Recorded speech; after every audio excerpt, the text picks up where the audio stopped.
Okay, Assalamualaikum warahmatullahi taala wabarakatuh. Saya Ustazah Aina Afifah binti Mustafa ingin menyambung kuliah pada pagi ini dengan tajuk hadis yang kedua daripada hadis 40 Imam Nawawi. Okey. Ini siri yang kedua iaitu sambungan tentang rukun Islam. Okey.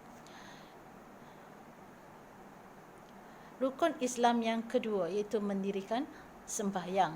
Mendirikan sembahyang adalah satu perintah yang diwajibkan setiap hari ke atas orang Islam. Erti mendirikannya ialah melakukannya menurut sebagaimana yang diperintahkan oleh Rasulullah sallallahu alaihi wasallam sejak dari permulaan takbirnya, bacaannya, perbuatannya hingga ke akhir salamnya dengan hati yang penuh perasaan takwa. Orang yang beriman mesti mendirikan sembahyang kerana sembahyang itu tuntutan iman dan iman itu jiwanya dan nur batinnya. Firman Allah Subhanahu wa taala, A'udzubillahi minasyaitonirrajim. Bismillahirrahmanirrahim. Alladzina yu'minuna bil ghaibi wa yuqimunas shalah. Surah Al-A'raf, Surah Al-Baqarah ayat yang ketiga. Mereka yang beriman dengan yang gaib dan yang mendirikan sembahyang. Maka nyatalah bahawa orang yang mendirikan sembahyang ialah orang yang beriman dan mereka adalah yang berhak sekali menjadi hamba Allah yang patuh kepada perintahnya menurut arti kata yang sebenarnya. Firman Allah Subhanahu wa taala, Kulli ibadiyalladzina amanu yuqimus salah. Sadaqallahul Azim, Surah Ibrahim ayat yang ke-31. Katakanlah kepada hamba-Ku yang beriman, hendaklah mereka itu mendirikan sembahyang. Al-Quran telah menegaskan bahawa mendirikan sembahyang menurut tata tertib yang sempurna sebagai suatu bisikan dan munajat kepada Allah. Okay, satu cara kita bermunajat kepada Allah Subhanahu Wa Taala akan dapat mendidik fikiran hati dan jiwa ke arah kesucian dan kemuliaan. Juga akan berupaya membimbing akhlak dan gerak-geri hidup ke jalan yang sejahtera, terpelihara dari segala anasir yang menyebabkan kerosakan serta terhindar dari melakukan sebarang perbuatan dan tindakan di luar batas-batas kesopanan. Firman Allah Subhanahu wa taala, A'udzubillahi minasyaitonirrajim wa aqimis salata innas salata tanha 'anil fahsya'i wal munkar.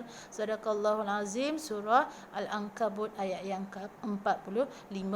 Dan dirikanlah akan sembahyang kerana sembahyang dapat melarang dari segala kejahatan dan kemungkaran. Segala kejahatan dan kemungkaran yang merosakkan masyarakat dan menimbulkan kekacauan akan dapat dicegah oleh tenaga jiwa yang terdiri dengan ibadat sembahyang. Okey, jadi dengan sembahyang ni, dengan solat ni, kita dapat mendidik jiwa kita untuk kuat melawan godaan-godaan untuk melakukan kerosakan. Kerana sembahyang adalah salah satu alat pendidikan yang maha penting dalam segala pendidikan pengajaran Islam. Okey, jadi pengajaran Islam ni banyak, tapi yang paling utama ialah pendidikan dalam solat. Okey. Seorang yang taat mengerjakan sembahyang sepanjang hidup lagi mengerti betapa besar kepentingan sembahyang itu kepadanya dan faham pula segala hikmah dan rahsia bacaannya akan dapat menanam ke dalam jiwanya akan kekuatan perasaan dan keteguhan semangat dalam menghadapi segala macam fitnah dan pancaroba. Firman Allah Subhanahu wa taala, Surah Al-Ma'arij ayat yang 23, Innal insana khuliqal halu'a iza massahu syarru jazu'a wa iza massahu khairu manu'a illal musallina alladhina hum an salatihim daimun. Sadaqallahul Azim. Sesungguhnya manusia itu dijadikan bersifat luba, mengeluh apabila kesusahan menimpa dia dan kikir apabila keuntungan mengenai dia, kecuali orang-orang yang sembahyang, yang berkekalan atas sembahyang mereka. Loba ni tomak lah. tamak. Okay? Sembahyang juga pembersih bagi seorang Islam dari segala macam rupa kesalahan harian sehari-hari. Maka dengan pembersihannya jadilah hati sentiasa suci. Kesucian hati adalah sumber segala kebaikan dan kehalusan budi Rasulullah sallallahu alaihi wasallam.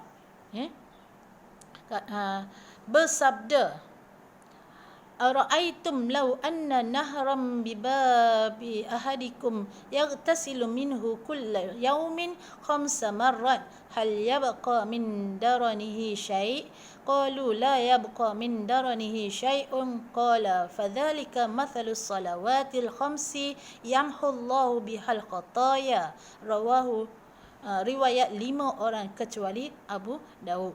Okey.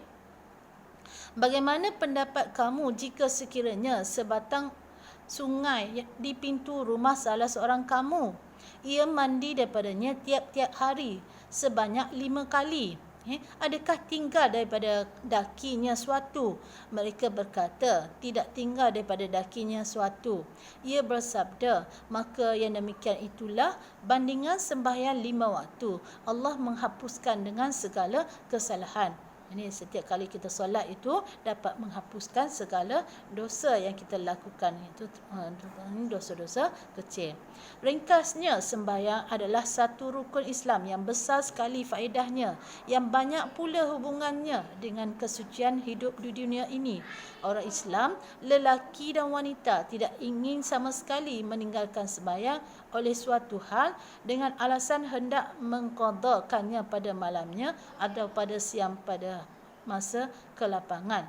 Dalam Al-Quran banyak didapati ayat Allah yang memerintahkan mendirikan sembahyang dan melarang keras mencuai, melalai dan meninggalkannya, apatah lagi meninggalkannya.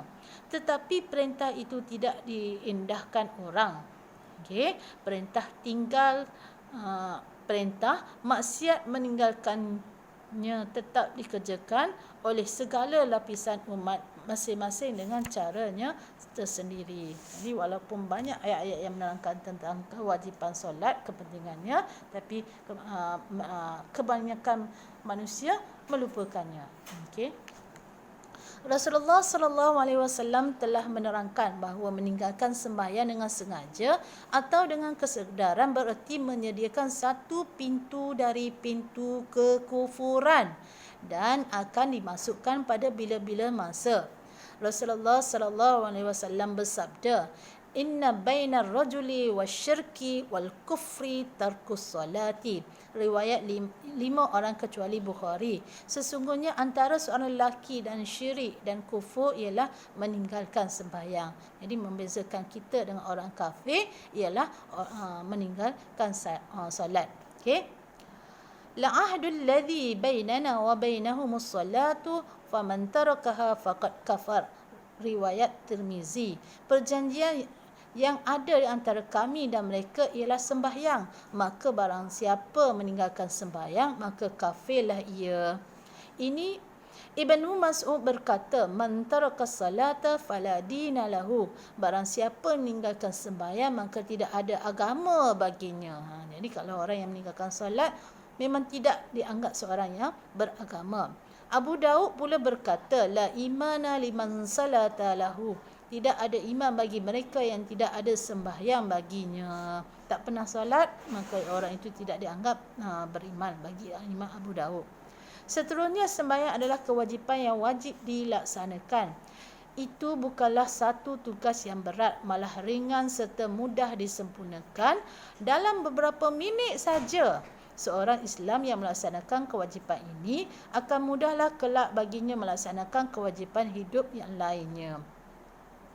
Waktu Rasul mengirim Muaz ke Yaman, baginda telah berpesan dengan sabdanya, Ya Muaz, inna ahamma amrika indi salata. Hai Muaz, sesungguhnya sepenting-penting urusan di sisiku ialah sembahyang. Okey, menurut riwayat bahawa Saidina Umar bin Al-Khattab pernah mengirim surat kepada segenap wali, iaitu hakim negeri yang di dalam kekuasaannya, di mana dikatakan, inna min ahammi umurikum indis salata faman hafizaha hafiza dinahu wa man dayya'aha fahuwa lima siwaha adiya'u wala hazza fil islami liman taraka salata. Sesungguhnya dari sepenting urusan kamu di siku ialah sembahyang. Maka barang siapa yang memelihara sembahyang, maka ia memelihara agamanya. Dan barang siapa yang mensia-siakannya, maka ia kepada apa-apa yang selainnya lebih-lebih lagi mensia-siakannya. Dan tidak ada bahagian dalam Islam bagi mereka yang meninggalkan sembahyang. Okey.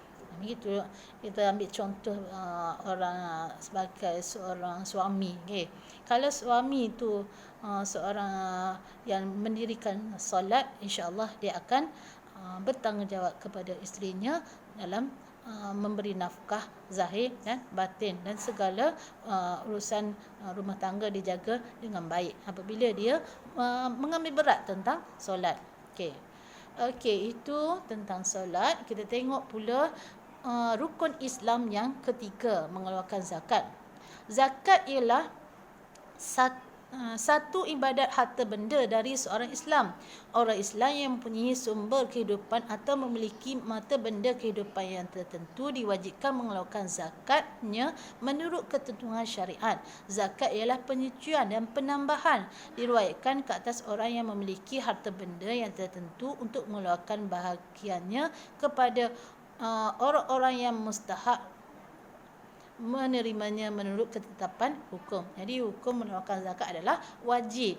Zakat yang dikeluarkan dengan jiwa yang suci menjadikan harta benda itu suci, dan peribadi orang yang mengeluarkannya terhindar dari perasaan kedekut dan tamak kepada keduniaan. Di samping itu, harta benda yang dikumpulkan sepanjang hidup dengan berpenat lelah akan sentiasa dalam kebaikan dan penambahan berkat dari Allah Subhanahu Wa Taala.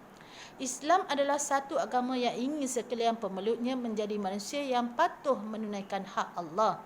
Dan Islam di samping itu ingin pula kepada manusia yang patuh itu supaya menunaikan hak sesama manusia, bantu-membantu dan saling hormat-menghormati dalam pergaulan masyarakat.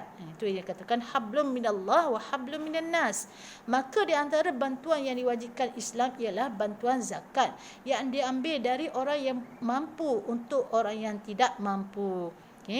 Dengan demikian, tidaklah harta benda itu terkumpul dalam tangan orang yang mampu atau orang yang kaya saja selama-lamanya. Sedang orang yang tidak mampu atau fakir, miskin dan lainnya hidup menderita sepanjang masa, tidak pernah mendapat bahagiannya yang tersebut daripada harta benda itu. Harta benda menurut pandangan falsafah Islam adalah harta benda Allah. Sedangkan manusia sekaliannya bersekutu mendapatnya, sekalipun di antara tingkatan manusia itu tidak mungkin disamakan, tetapi ada pula kemungkinan iaitu sekurang-kurangnya dapat dibantui sekadar yang boleh meringankan beban hidup seorang dengan bantuan yang diperlukan dari zakat itu. Itulah kepentingan zakat. Daripada hidup yang susah, fakir, mungkin akan naik taraf dia kepada miskin, dan naik kepada taraf yang lebih sederhana dengan harta zakat dikongsi bersama. Zakat adalah keperluan bagi anggota masyarakat yang tempang hidup.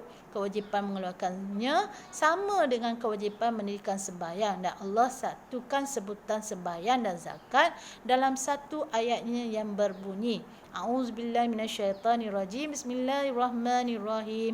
Wa aqimus salata wa atuz zakah. Surah Al-Baqarah ayat 110.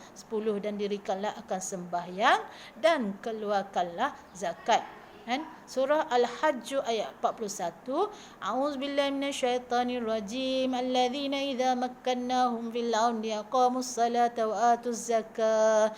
Mereka yang sekiranya kami beri kedudukan yang teguh dalam muka bumi, nescaya mereka mendirikan sembahyang dan mengeluarkan zakat. Okey. Kalau dengan sembahyang seorang sentiasa dapat menghubungi Allah, maka dengan zakat pula seorang dapat mempertalikan dirinya dengan masyarakat. Hablum minan nas. Malah dengan zakat itu dirinya menjadi bersih. Jiwanya menjadi suci, perasaan menjadi tenteram. Tidak ada yang ditakutinya kerana hatinya tidak dihinggapi oleh rasa loba. Di samping itu, dia telah menunaikan kewajipan untuk memenuhi hajat hidup orang yang perlu serta berusaha menegakkan keadilan masyarakat.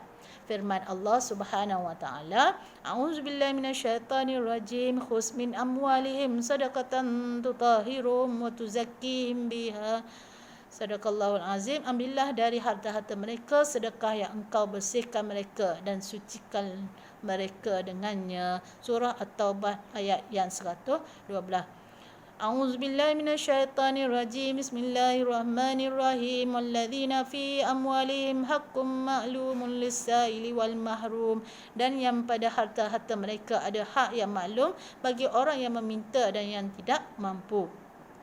Perintah Allah yang menyuruh mengambil harta orang-orang yang mampu kerana harta orang-orang itu menjadi hak orang-orang yang perlu sebagaimana yang ditegaskan di ayat tersebut adalah membuktikan bahawa harta bukanlah kepunyaan seorang secara mutlak.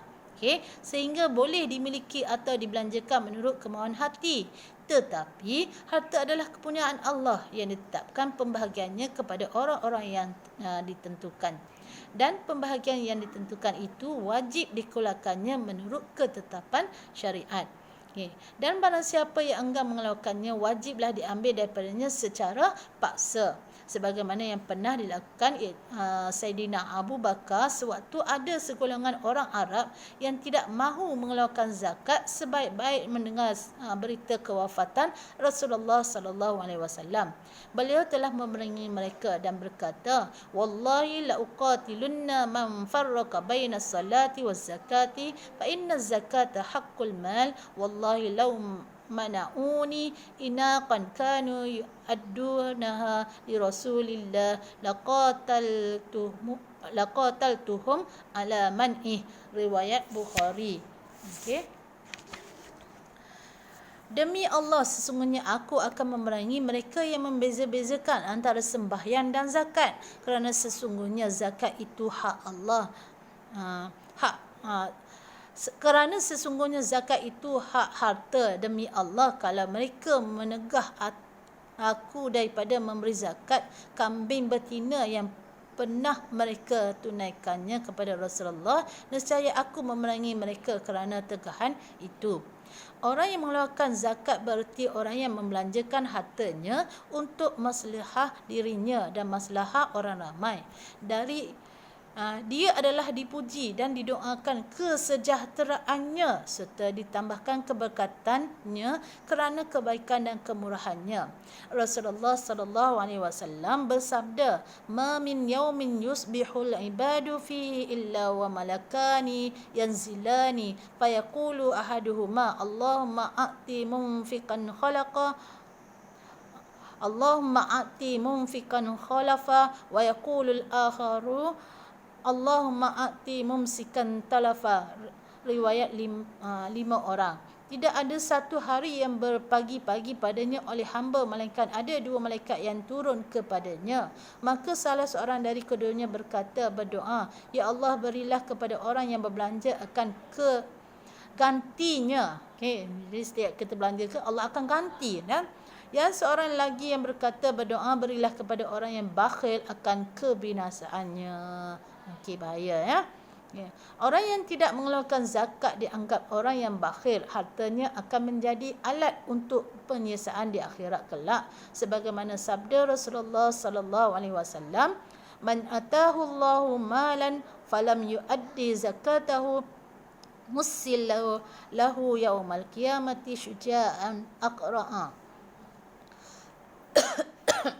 lahu zabibatani yutawwiquhu yaumal qiyamah thumma ya'khudhu billahzamataihi thumma yaqulu ana maluka ana kanzu thumma tala ولا يحسبن الذين يبخلون بما آتاهم الله من فضله وخير لهم بل هو شر لهم سيطوقون ما بخلوا به يوم القيامة.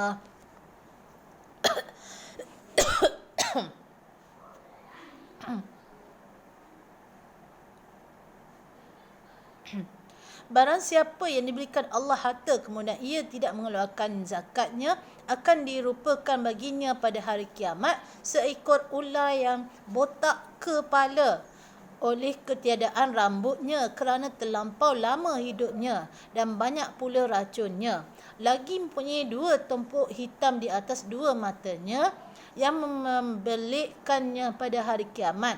Kemudian dia menyentuh dengan 2 belah mulutnya seraya berkata, "Aku ini harta engkau, aku ini perbendaharaan engkau." Kemudian Rasulullah membaca ayat tersebut iaitu, "Dan janganlah orang-orang yang bakhil dengan apa yang telah diberikan kepada mereka dari kelebihannya itu menyangka bahawa iaitu baik bagi mereka, bahkan iaitu jahat bagi mereka. Akan digantungkan di leher mereka apa yang mereka bakhilkan dengan dia pada hari kiamat."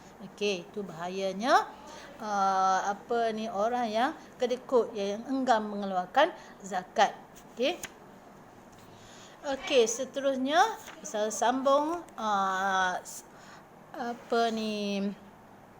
rukun Islam yang keempat, berpuasa pada bulan Ramadan.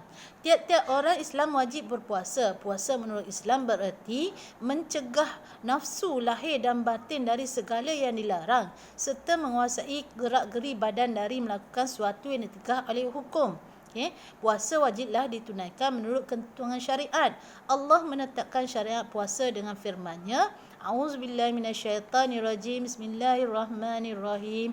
Ya ayyuhalladzina amanu kutiba alaikumusyiyamu kama kutiba alal ladzina min qablikum la'allakum tattaqun. Ayyaman ma'dudati faman kana minkum maridan aw ala safarin wa iddatun min ayyamin ukhra. Sadaqallahul azim. Surah Baqarah ayat 183 hingga 184.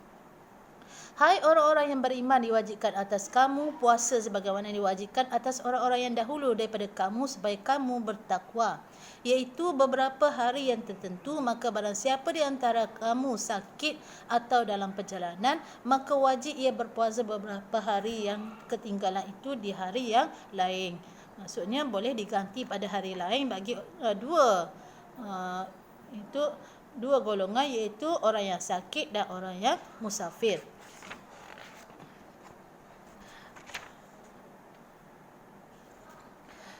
Ayat tersebut menerangkan perintah puasa dan hukum yang berkaitan dengannya serta menjelaskan pula faedah atau hikmahnya secara ringkas tetapi tegas dalam rangkaian perkataan yang sedikit lagi kemas, iaitu firman-Nya, la'allakum tattaqun. Sadaqallahul azim, artinya supaya kamu bertakwa.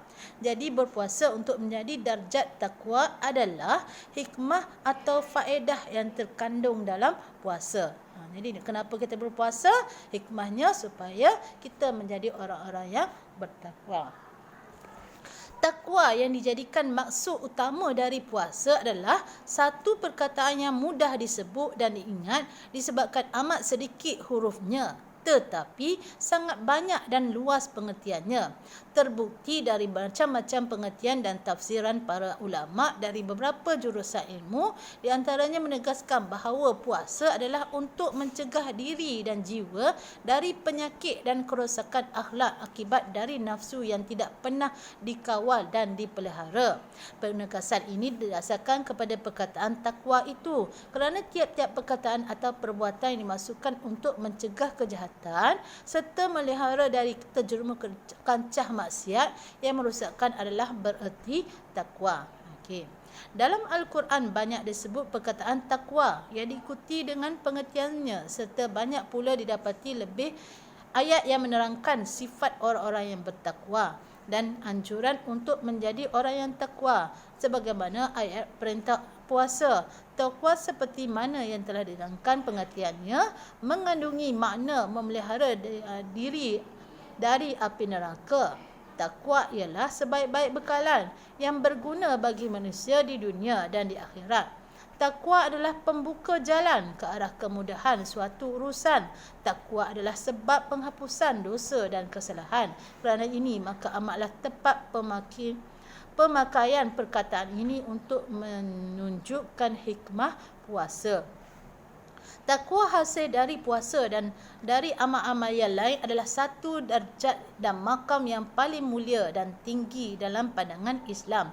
Menurut pengajaran Al-Quran, ukuran kemuliaan peribadi seorang tidaklah disebabkan keturunannya atau kebangsaannya, kepandaiannya, kekayaannya, kedudukannya, kegelarannya dan lain-lain sebagainya, tetapi ukuran itu terletak pada takwa.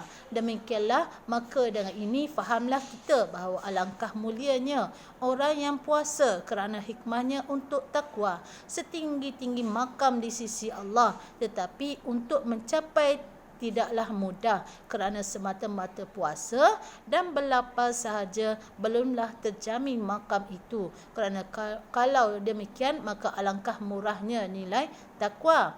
Puasa bukanlah semata-mata lapar, sedangkan nafsu masih tidak puasa dan budi pekerti masih juga buas. Tetapi puasa adalah berlapar untuk mendidik peribadi menjadi orang yang patuh lagi berbudi serta bertimbang rasa, serta berusaha melipat gandakan usaha mengingati kebesaran Allah dengan melakukan kebaikan, menjauhkan kejahatan sama ada dengan hati, perkataan dan perbuatan. Kalau tidak demikian, maka puasa adalah semata-mata lapar dan dahaga. Sabda Rasulullah sallallahu alaihi wasallam, "Man lam yada' qawla az-zuri wal amala bihi falaysa lillahi hajatun fi an yada'a ta'amahu wa syarabahu." Riwayat Bukhari. Barang siapa tidak meninggalkan perkataan bohong dan melakukannya, maka tidaklah ada hajat bagi Allah pada makanannya dan minumannya yang ia tinggalkan. Okey, demikianlah pengertian puasa yang sebenar-benarnya. Okey, wallahu a'lam bissawab wa ilal liqa. Kita sambung untuk siri yang ketiga pada